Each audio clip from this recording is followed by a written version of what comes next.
Chemistry chapter number 9 जो हम लोग बेटा लास्ट टाइम टॉपिक पढ़ रहे हैं वही टॉपिक हमारा आगे चल रहा है। काफ़ी लंबा टॉपिक है, 2-3 लेक्चर्स में ख़त्म होगा और जब ये टॉपिक ख़त्म होगा तो फिर एंड पे आपको मैं बताऊंगा इसमें लॉन्ग क्वेश्चन कौन सा है, शॉर्ट कौन से हैं और ये किस तरह से आपने जो है वो अटैम्प्ट करना है। ठीक है। अच्छा, अब हम लोग यहाँ पे ना ज़रा रिवर्सिबल रिएक्शंस को डिटेल में समझ लेते हैं। लास्ट टाइम हमने पढ़ा था कि रिएक्शंस जो हैं वो दो तरह के होते हैं, एक होता है इरिवर्सिबल रिएक्शन, एक होता है रिवर्सिबल रिएक्शन। रिवर्सिबल रिएक्शंस वो हैं कि जिनमें प्रोडक्ट जो है वो दोबारा रिएक्टेंट्स में कन्वर्ट हो जाए, इसको रिवर्सिबल रिएक्शन कहते हैं। अब ये चीज़ बेटा आपने अपने माइंड में रखनी है कि ना तो सारे के सारे रिएक्टेंट्स प्रोडक्ट में पहले कन्वर्ट होते हैं और ना ही सारी की सारी प्रोडक्ट जो है वो रिएक्टेंट में जो है वो कन्वर्ट होती है। ठीक है। अब होता यहाँ पे ये है, फॉर एग्जाम्पल हम लोग एग्जाम्पल लेके समझते हैं तो डिस्कस करते हैं यहाँ पे reaction between the hydrogen and iodine. तो जब हम लोग बेटा हाइड्रोजन और आयोडीन को आपस में मिलाते हैं तो हाइड्रोजन आयोडाइड की फॉर्मेशन होती है। अब जो आयोडीन है ये पर्पल कलर की होती है और हाइड्रोजन आयोडाइड जो है ये क्या होता है, कलरलेस होता है। ठीक है। अब होता ये है कि इसमें सबसे पहले हाइड्रोजन और आयोडीन आपस में मिलती है, पर्पल कलर जो है वो ख़त्म होना स्टार्ट हो जाता है और वो जो हमारा मिक्सचर है वो कलरलेस हो जाता है। ठीक है।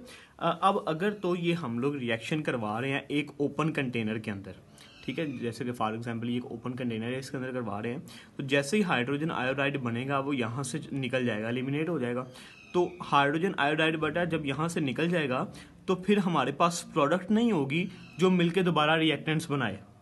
ठीक है। तो इसलिए ये जो हमारे पास रिवर्सिबल रिएक्शंस होते हैं इनको हमें करवाना पड़ता है इनटू अ क्लोज कंटेनर। ठीक है। अब यहाँ पे जब हाइड्रोजन आयोडाइड की फॉर्मेशन हो जाती है तो ये सारा मिक्सचर कलरलेस हो जाता है। अब हाइड्रोजन आयोडाइड को दोबारा से जब हम लोग हीट करते हैं तो फिर क्या होता है, हाइड्रोजन और आयोडीन की दोबारा फॉर्मेशन हो जाती है। अब अगर ये वाला रिएक्शन भी क्लोज कंटेनर में हो रहा है तो ठीक है, लेकिन अगर ये ओपन कंटेनर में हो रहा है तो हाइड्रोजन या आयोडीन यहाँ से निकल जाएंगी और ये दोबारा मिलकर हाइड्रोजन आयोडाइड नहीं बना सकती। ठीक है। अब देखें, अगर इन दोनों रिएक्शंस को हम लोग इकट्ठा लिखें तो ये इस तरह से आएगा कि हाइड्रोजन को और आयोडीन को हमने आपस में मिलाया, हाइड्रोजन आयोडाइड की फॉर्मेशन हुई और इनके दरम्यान मैंने डबल एरो लगाया। इसका मतलब यह है कि हाइड्रोजन आयोडाइड दोबारा से जो है वो किस में कन्वर्ट हो गया, हाइड्रोजन और आयोडीन में। ठीक है। तो इस तरह के जो रिएक्शंस होते हैं ना, इन रिएक्शंस को हम लोग रिवर्सिबल रिएक्शंस कहते हैं। अब इनमें होता यह है कि हमने पहले रिएक्टेंट्स लिए, हाइड्रोजन और आयोडीन ली। अब सबसे पहले ये हाइड्रोजन और आयोडीन जो है ये मिलके हाइड्रोजन आयोडाइड बना रहे हैं। इस रिएक्शन को हम लोग नाम देते हैं फॉरवर्ड रिएक्शन का। ठीक है। अब उसके बाद हाइड्रोजन आयोडाइड जो है ये डीकम्पोज हो रहा है, डीकम्पोज हो के ये हाइड्रोजन और आयोडीन में कन्वर्ट हो रहा है। इस रिएक्शन को हम लोग नाम देते हैं रिवर्स रिएक्शन। की प्रॉपर डेफिनेशन हम लोग आगे चल के पढ़ेंगे। तब स्टार्ट में जब हम लोग ये रिएक्शन स्टार्ट करवाते हैं तो फॉरवर्ड रिएक्शन की स्पीड ज़्यादा होती है। ठीक है, क्योंकि हाइड्रोजन और आयोडीन की अमाउंट ज़्यादा है। ठीक है। तो जब हाइड्रोजन आयोडाइड अभी बना भी नहीं है, बनना स्टार्ट हो रहा है, तो फॉरवर्ड रिएक्शन ज़्यादा होगा, रिवर्स रिएक्शन बिल्कुल कम होगा। ठीक है। तो लेकिन जब जैसे जैसे वक्त गुजरता जाएगा वैसे वैसे फॉरवर्ड रिएक्शन की स्पीड कम होती जाएगी, रिवर्स रिएक्शन की स्पीड ज़्यादा होती जाएगी और एक वक्त ऐसा आएगा कि जितना फॉरवर्ड रिएक्शन हो रहा है उतना ही रिवर्स रिएक्शन हो रहा है। इसको ग्राफिकली भी हम लोग समझेंगे। तो ये चीज़ आपने अब याद रखनी है कि हाइड्रोजन और आयोडीन पहले मिल रहे हैं, मिलके वो हाइड्रोजन आयोडाइड बना रहे हैं और इस रिएक्शन को हम लोग फॉरवर्ड रिएक्शन कहते हैं।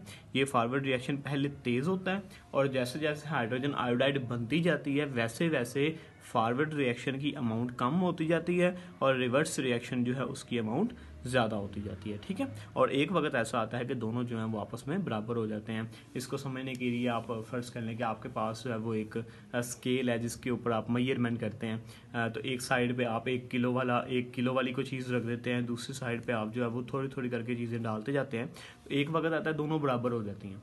वो जब दोनों बराबर होती हैं तो उसका मतलब ये है कि फॉरवर्ड रिएक्शन और रिवर्स रिएक्शन जो है वो आपस में बराबर हो गए हैं। अब इसी तरह से एक दूसरी एग्जांपल को हम लोग समझ लें तो कैल्शियम ऑक्साइड और कार्बन डाइऑक्साइड जो है दोनों को मिलाएंगे तो कैल्शियम कार्बोनेट की फॉर्मेशन होगी और कैल्शियम कार्बोनेट को जब डीकम्पोज करेंगे तो कैल्शियम ऑक्साइड और कैल्शियम कार्बन डाइऑक्साइड की फॉर्मेशन हो जाएगी। ठीक है।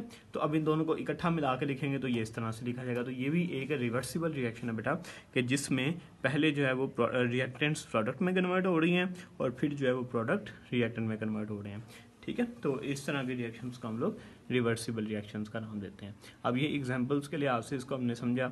अब इसके आगे चल के इसमें हम लोग देखेंगे कि इसमें डायनामिक इक्विलिब्रियम या जो केमिकल इक्विलिब्रियम है वो कहाँ पे आता है या वो क्या चीज़ होती है।